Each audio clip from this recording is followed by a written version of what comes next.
A man who murdered a suburban Fort Worth pastor inside his church later died in police custody. Fox 4's Brandon Todd is live now in Forest Hill, and I know, Brandon, those church members taking this news so very hard. Oh, they were, and they have been all day long. And right now, investigators with the Forest Hill Police Department are getting help from the Texas Rangers. This is all happening back behind me here in the church as a fire truck just drives up right here. You can see the car actually still embedded there in the church. And friends and family continued all day long to come to the scene here, trying to make sense of how a man loved by so many could be murdered. He was a great man of God. He truly will be missed, and we loved him dearly. All of us did.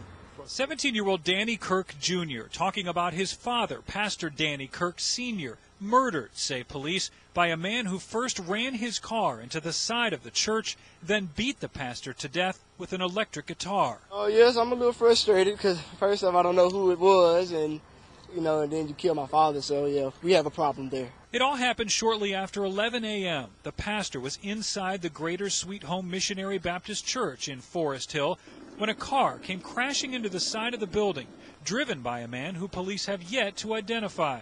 The suspect got out, assaulted the church janitor, who is also a deacon, and then began arguing with the pastor. The church secretary locked herself in the office and called 911. What do you want the ambulance for? My pastor is bleeding. He's been attacked. He's been attacked by that guy? Yes. Police say the pastor argued with the man outside first, then they went inside. When officers arrived, the suspect was beating the pastor with the guitar. Officers then used a taser on the man and took him out to the patrol car. A short time later, the suspect stopped breathing. He was taken to the hospital and pronounced dead. So, not only was Pastor Kirk my pastor, he was also my friend.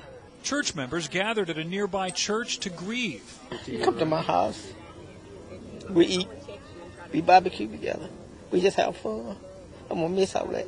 He was a loving person, very humble. He always had a smile and a hug.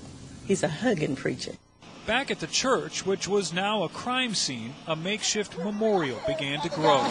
We stretch our hands to these. An impromptu prayer service was held for Pastor Kirk as O.D. Wyatt High School football players shared their memories.